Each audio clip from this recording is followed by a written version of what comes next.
ദൈവനാമം വാഴ്ത്തപ്പെടുമാറാകട്ടെ. ദൈവത്തിൻ്റെ കൃപയാൽ ഒരു പ്രാവശ്യം കൂടെ AJPPC നടത്തി വരുന്ന ദൈവവചന പ്രഭാഷണ പരമ്പരയുടെ സന്ധിപ്പനായി ദൈവം ഒരുക്കിയ ഈ അവസരത്തിനായി ഞാൻ ദൈവത്തെ സ്തുതിക്കുന്നു, സ്തോത്രം ചെയ്യുന്നു. നിങ്ങൾക്ക് ഏവർക്കും കർത്താവായ യേശുനാമത്തിലുള്ള സ്നേഹവന്ദനങ്ങളെ അറിയിക്കുകയാണ്.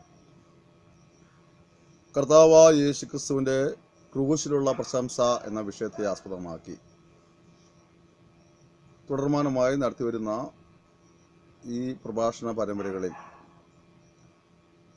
കർത്താവായ യേശുവിൻ്റെ ക്രൂശ് എന്തുകൊണ്ട് പ്രശംസാ വിഷയമായി എന്ന് ചിന്തിക്കുന്നതിന് ആധാരമായിട്ട് ഇന്ന് ഒരു വചനം വായിക്കാൻ ആഗ്രഹിക്കുന്നു. പത്രോസ് എഴുതിയ 1-ാം ലേഖനം 2-ാം അധ്യായത്തിൻ്റെ 24-ാം വാക്യം.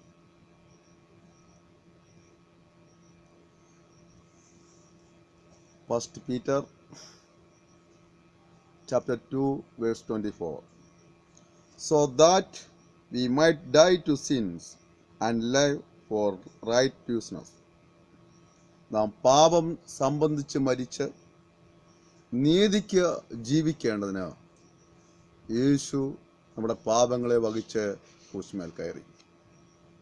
ഒരു കാലഘട്ടത്തിൽ ക്രൂശ് ഒരു ശാപവസ്തുവായി കണക്കാക്കുന്ന സാഹചര്യത്തിൽ ഇതാ അപ്പോസ്തലനായ പൗലോസ് യഹൂദ മതത്തിൻ്റെ ന്യായപ്രമാണങ്ങളും പാലസ്തീൻ്റെ രാഷ്ട്രീയ നിലവാരങ്ങളും നല്ലവണ്ണം ബോധ്യമുള്ള പൗലോസ് പറയുന്നു, ഞാൻ കർത്താവായ യേശുവിൻ്റെ ക്രൂശിൽ പ്രശംസിക്കുന്നു. മരത്തിന്മേൽ തൂങ്ങുന്നവനെല്ലാം ശപിക്കപ്പെട്ടവനെന്ന് സമൂഹം വിധിയെഴുത്ത് നടത്തുമ്പോൾ പൗലോസ് പറയുകയാണ്, ഞാൻ കർത്താവായ യേശുവിൻ്റെ ക്രൂശിൽ പ്രശംസിക്കുന്നു. എന്തുകൊണ്ടാണ്? ആ ക്രൂശ് മരണം നാം ഓരോരുത്തരും പാപം സംബന്ധിച്ച് മരിച്ച് നീതിക്ക് ജീവിക്കണതിന് യേശു നമ്മുടെ പാപങ്ങളെ വഹിച്ച് ക്രൂശിന്മേൽ കയറുകയായിരുന്നു.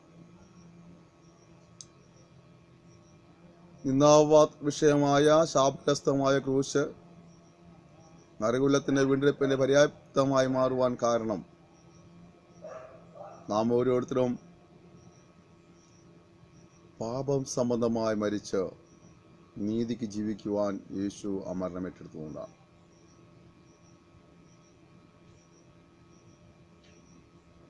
ഒരു രാജ്യവും ഒരു ജനതയും ഒരു സമൂഹവും ഒന്നടങ്കം ക്രൂശിനെ ശാപവസ്തു എന്ന് പറഞ്ഞ് ക്രൂശിന്മേൽ തൂങ്ങുന്നവൻ ശപിക്കപ്പെട്ടവനെന്ന് പറഞ്ഞ് വിധിയെഴുത്ത് നടത്തുമ്പോൾ മറുഭാഗത്ത് പൗലോസ് പറയുന്നു, ക്രൂശ് എനിക്ക് പ്രശംസാ വിഷയമാണ്.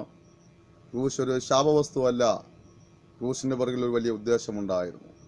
നിങ്ങൾക്ക് പ്രിയപ്പെട്ടവരെ, ക്രൂശ് എന്നുള്ളത് ശാപവസ്തു അല്ല, മറിച്ച് ആ ക്രൂശ് മരണത്തിന് സൃഷ്ടാവായ ദൈവത്തിന് വ്യക്തമായ ഉദ്ദേശം എൻ്റെ പുറകിലുണ്ടായിരുന്നു.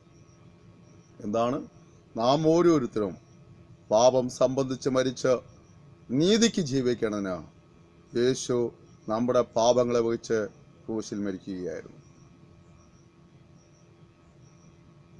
ക്രൂശിൽ ആർക്കെങ്കിലും അഭിമാനം തോന്നുന്നെങ്കിൽ, യേശുവിൽ ആർക്കും അഭിമാനം തോന്നുന്നെങ്കിൽ, ഒന്നാമത്തെ സ്റ്റെപ്പ് നമ്മിൽ തന്നെ ജനനവും നമ്മിൽ തന്നെ ഒരു മരണവും ഉണ്ടാകണമെന്നുള്ളതാണ്. അനീതിയുടെ, അധർമ്മത്തിൻ്റെ, അസത്യത്തിൻ്റെ വിളനിലമായ പാപത്തിൽ നിന്ന് ഒരു മരണം നമുക്കുണ്ടാകണം. പോരാ, സത്യത്തിൻ്റെയും കരുണയുടെയും സ്നേഹത്തിൻ്റെയും വിളനിലമായ നീതിയിലേക്കുള്ള ഒരു ജനനവും നമ്മൾ സൃഷ്ടിക്കപ്പെടണം. ഒരിക്കലും യേശു വെറുതെ ക്രൂശിൽ മരിച്ചതല്ല. യേശു ക്രൂശിൽ മരിക്കുന്നതിലൂടെ നമ്മോടുള്ള ദൈവത്തിൻ്റെ പദ്ധതി ഇതായിരുന്നു, നാം ഓരോരുത്തരും പാപ സംബന്ധമായി മരിക്കണമെന്നുള്ളതാണ്. നിങ്ങൾ പ്രിയപ്പെട്ടവരെ, ഈ സന്ദേശം കിട്ടുകൊണ്ടിരിക്കുമ്പോൾ നിങ്ങളുടെ ജീവിതത്തിൽ അത്തരത്തിലൊരു അനുഭവം ഉണ്ടായിട്ടില്ല എങ്കിൽ ഈ സന്ദേശം കിട്ടുകൊണ്ടിരിക്കുമ്പോൾ തന്നെ ഭാവസംബന്ധമായി മരിക്കുന്ന ഒരു അനുഭവത്തിലേക്ക് എൻ്റെ ജീവിതത്തെ കൊണ്ടുവരുവാനായി ദൈവം നിങ്ങളെ സഹായിക്കുമാറാകട്ടെ. കഴിഞ്ഞ കാലങ്ങളിൽ അസത്യത്തിലും അനീതിയിലും അധർമ്മത്തിലും രസം കണ്ടെത്തി അതിനെ പരിപോഷിപ്പിച്ച് ജീവിച്ച ജീവിതമായിരുന്നെങ്കിൽ ഇനി ഞങ്ങളുടെ ജീവിതം നീതിക്കുള്ള, സത്യത്തിനുള്ള ഒരു ജീവിതമായി മാറ്റുവാൻ കർത്താവ് നിങ്ങളെ സഹായിക്കട്ടെ. മാത്രമല്ല, പാപിയാണ് മനുഷ്യൻ, പാപത്തിന് ശിക്ഷയുണ്ട്. പാപത്തിൻ്റെ ശിക്ഷയിൽ നിന്ന് രക്ഷിപ്പാൻ യേശു നമുക്ക് വേണ്ടി മരിപ്പാനിടയായിത്തീർന്നു. അതുകൊണ്ട് പാപിയായ മനുഷ്യൻ താൻ പാപിയാണെന്നും പാപത്തിന് ശിക്ഷയുണ്ടെന്നും രക്ഷിപ്പാൻ കർത്താവായ യേശു ക്രിസ്തു ക്രൂശിൽ മരിച്ചെന്ന് മനസ്സിലാക്കിയുണ്ട് പാപങ്ങൾ ഏറ്റുപറഞ്ഞ് ഉപേക്ഷിച്ച് ദൈവത്തെ ഭയപ്പെട്ട് ജീവിക്കുവാൻ, ദൈവകൽപ്പന അനുസരിച്ച് ജീവിപ്പാൻ തീരുമാനമെടുക്കുമ്പോഴാണ് ക്രൂശ് മരണത്തിൻ്റെ യഥാർത്ഥമായുള്ള ഫലം അനുഭവിക്കുവാൻ കഴിയുന്നത്. ഇതുവരെ നിങ്ങളുടെ ജീവിതത്തിൽ അങ്ങനെ ഒരു അനുഭവം ഉണ്ടായിട്ടില്ലെങ്കിൽ ഈ സന്ദേശം കണ്ടുകൊണ്ടിരിക്കുമ്പോൾ നിങ്ങളൊരു പാപിയാണെന്നും ആ പാപത്തിന് ശിക്ഷയുണ്ടെന്നും നിങ്ങളുടെ സ്വയപ്രവർത്തികളാൽ രക്ഷപ്രാപിപ്പാൻ സാധ്യമല്ല എന്ന് മനസ്സിലാക്കിക്കൊണ്ട് നിങ്ങളെ രക്ഷിപ്പാൻ കർത്താവായ യേശു ക്രിസ്തു ക്രൂശിൽ മരിച്ചു. ആ ക്രൂശ് മരണത്തിൻ്റെ ഉദ്ദേശം നിങ്ങൾ പാപസംബന്ധമായി മരിച്ച് നീതിക്ക് ജീവിക്കുക എന്നുള്ളതാകിയാൽ ആ സത്യത്തെ അംഗീകരിച്ചുകൊണ്ട് പാപങ്ങളിലേക്ക് പറഞ്ഞ് ഉപേക്ഷിച്ച് ഒരു ദൈവവിധല ജീവിപ്പാൻ തീരുമാനമെടുക്കുവാൻ ഈ സന്ദേശം ഒരു വഴി കാട്ടിയാൽ നിങ്ങൾ ആത്മാർത്ഥമായി ആഗ്രഹിക്കുകയും പ്രാർത്ഥിക്കുകയും ചെയ്യുകയാണ്. താൻ പാപസംബന്ധമായി മരിച്ച് നീതിക്ക് ജീവിക്കണതിന് യേശു ക്രൂശിൽ മരിച്ചു.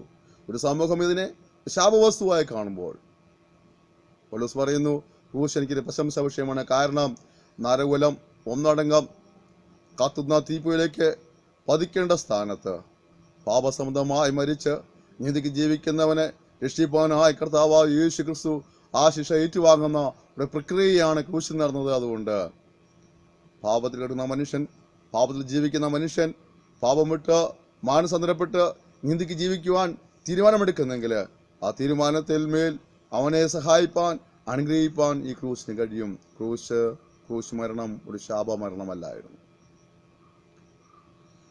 നിങ്ങളുടെ ജീവിതത്തിൽ വ്യക്തിപരമായി പാപങ്ങളേറ്റു പറഞ്ഞ് ഉപേക്ഷിച്ച് ദൈവകൽപ്പന അനുസരിച്ച് ജീവിക്കുന്ന ഒരു തീരുമാനമെടുത്തിട്ടില്ല എങ്കിൽ ഈ സന്ദേശം കേൾക്കുമ്പോൾ അതിനു വേണ്ടി സമയം വിനിയോഗിക്കാൻ ഞാൻ നിങ്ങളെ സ്നേഹബുദ്ധി ഓർമ്മിപ്പിക്കുകയാണ്. കാരണം മരണം നിശ്ചയമാണ്, സമയം നിശ്ചയമല്ല. മരണത്തിനപ്പുറം ഒരു അവസരമില്ലാത്തതുകൊണ്ട് വിത്തിരിക്കുമ്പോൾ തന്നെ കർത്താവായ യേശു ക്രൂശിൽ മരിച്ചത് നാം ഓരോരുത്തരും പാപസംബന്ധം മരിക്കുവാനും നീതിക്ക് ജീവിക്കുവാനും ആകിയാൽ ആ തീരുമാനം ഇപ്പോൾ തന്നെ കൈക്കൊള്ളുക.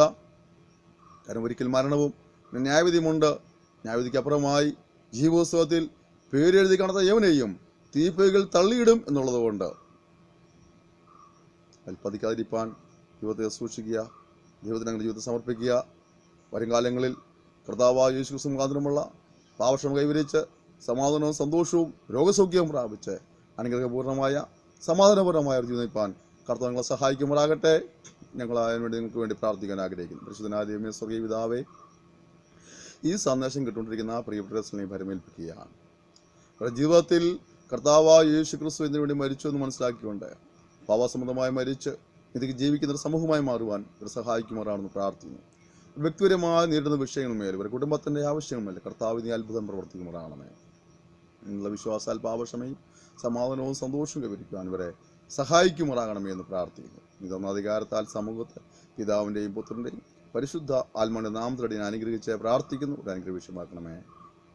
കൃപയ്ക്കായ സ്തോത്രം യേശുവിന്റെ നാമത്തിൽ തന്നെ ആമേൻ.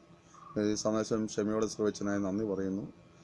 ദൈവം ധാരാളം അനുഗ്രഹിക്കുമാറാകട്ടെ. നമ്മുടെ ജീവിതത്തിൽ നിങ്ങൾ അലട്ടുന്ന വിഷയങ്ങളും വലിയൊരു പ്രാർത്ഥനാ സഹായം ആവശ്യമാണെങ്കിൽ ദയവായി ഞങ്ങളെ വിളിക്കുക. ഞങ്ങളുടെ ഫോൺ നമ്പർ 94 46 620 645 94 46 620 645.